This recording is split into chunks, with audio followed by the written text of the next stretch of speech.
What's going on, everybody? This is Carlos Carrasco here with Sam Guobadia. He's a student here at Epic Bible College. Actually, we just started at the same time, right? Yeah, just about my second quarter. Second quarter is my second quarter too, and such a blessing to be here. And actually, we were talking, and you have a really interesting testimony. And since I filmed testimonies, I thought maybe you would share that with the viewers out there. So. Okay, definitely. Yeah. So it starts back in 2010. In June, I was doing parkour with some friends, and my friend was like, "Hey, we should just make an awesome video, dude." Because at the time, I was learning to do like breakdancing, little nifty things here and there. Yeah. And so it got to the point that when we went up to we're at my apartment complex. We went up to the top. I was running, and all of a sudden, near the end, I had slipped. Like I wanted to slide down, and I slipped and had fallen. And so I didn't know there was a second ledge, and so I inadvertently hit the second ledge, and it flipped me over, and I landed straight on my head. Oh, wow. Yeah, and so at the time, my friend, he stopped recording, he came down, and surprisingly, even to my amazement, he actually robbed my pockets of everything that was inside of it. Yeah, but at least he took me to my mom, was a thing, by the grace of God, because he could have just left me there for dead. Yeah. And so he took me there, and my mom was like, "What happened?" And I was like, "I guess I fought for two story." My friend said I was talking, but I don't know if you watched American Dad. You know the alien Roger. Yeah. Yeah. They said my head started to swell up a lot. Yeah. And so my mom took me. She threw me into the car because she was like, "If I call 911 or an ambulance, they're not going to get here fast enough." And so Kaiser was literally just a straight shot down from my house, and then a left, and then Yeah. And so by the time we get there, the doctors are like, "Your son's probably going to die." Wow. And if he's lucky enough to survive, he's going to be a paraplegic, he's going to be a vegetable, he's going to have amnesia, or he's never going to walk and talk again. Wow. So my mom ended up praying and praying. She started calling pastors that my dad had known, friends, family, all of them started praying and praying. And so 3 days later, even to the doctor's amazement, 3 days later I wake up from a coma. And so they started running all these tests on me, and they started quizzing me. And to their amazement, I was able to walk, I was able to talk, I was still able to think cognitively. Amen. I was still able to do the normal functions of a human being, Yeah. even to the extent where they give you a test where it's like A, B, C, D, and then you'd have to be able to say A for alliteration. Yeah. And I was able to alliterate completely and excel at it. Wow. Yeah, so the doctors were like, "This is amazing, it's a miracle." Yeah. Yeah. And wow. Wow. No, when that happened, were you a believer, or were you kind of because I'm just curious as to did you grow up in the church, or how was your faith at that time? Well, my faith at the time, I was a believer, but I had fallen away like everybody else because I was about 16 to 17 at the time. Yeah. Who wants to live for God when they're young? Yeah, it's tough. Yeah. So in my eyes, I was out there doing what all my other friends were doing. But that was the eye opener, because I began to see that the friends that I had thought were my best friends. Yeah. Robbing somebody. You're not supposed to take me on, but robbing somebody, that's kind of a big thing. At the brink of death, just in case. If he doesn't make it, I got all this stuff. Wow, that's crazy. So after that, you woke up from the coma. You started. They did all these tests and found that your brain function was the normal. So what happened after that? Well, actually, during the test, they had said that I had busted the main left artery in my brain. Okay. And they had said that I had internal hemorrhaging.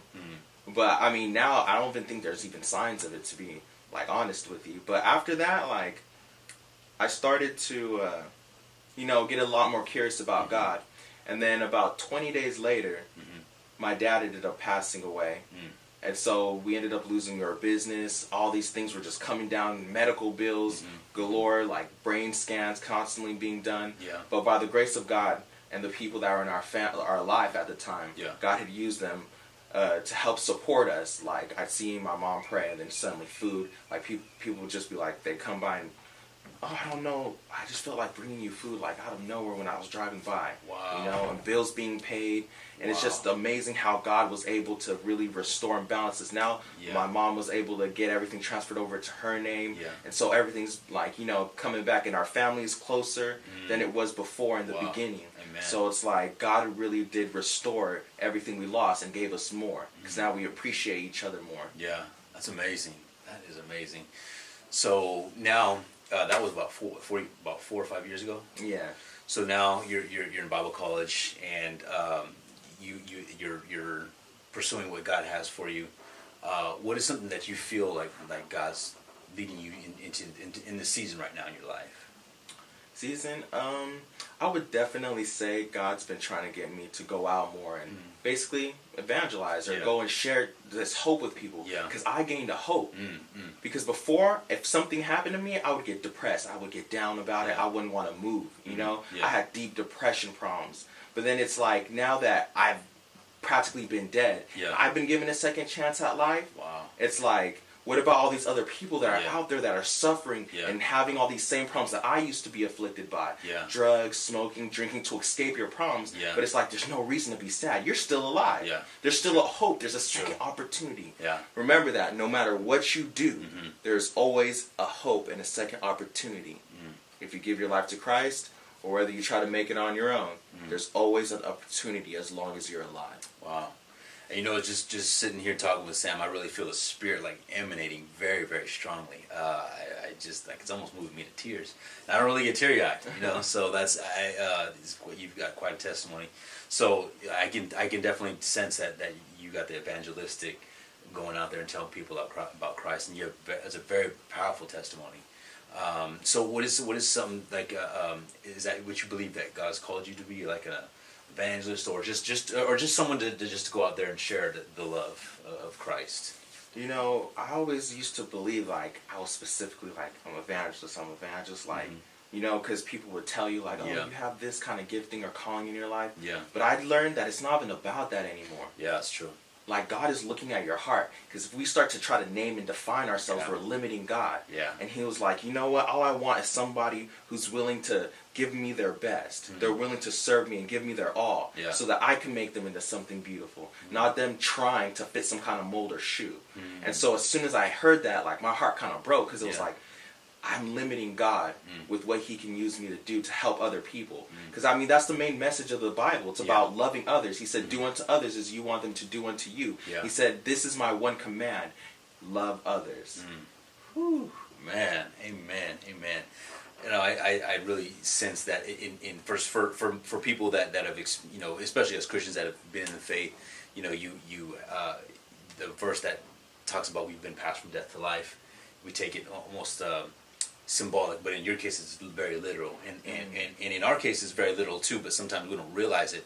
But in your case, I see that because you actually went through that thing, you have more of an appreciation of life and the second chance that you're talking about, and that's an amazing thing. And if there's anything that you want to say to the people out there watching, what would you say to them? I mean, you said that you've been given a second chance, but if there's anything else that you would want to tell believers or unbelievers? Well, personally, for me, I would say, in all things, stay true to yourself. If you're an unbeliever, this is also good advice. No matter like what situation you're in, stay true to yourself.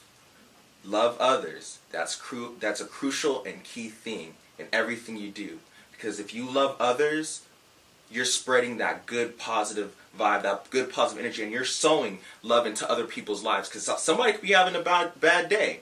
But if you love them, you can help encourage them, build them up. Love is a positive force. It connects people where they were once disconnected. It brings people together in unity. So that would be the one message I have for believers and unbelievers, because there's power in community. Wow. Amen. There is. Very true. And it's true, because sometimes we want to separate ourselves and kind of just do our own thing, you know, every man to himself, but not so. I mean, that's where you're right, there's power in community, and so that's amazing. That is amazing. Is there anything else from your testimony, or anything else that you would want to share?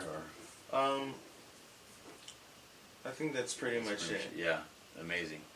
That's an amazing testimony from Sam Guobadia. Yeah, he's here, and like I said, I'm just Lord's put it on me to interview people that have amazing testimonies or just have a word of the Lord. So thank you for watching, and we'll see you next time. See you guys.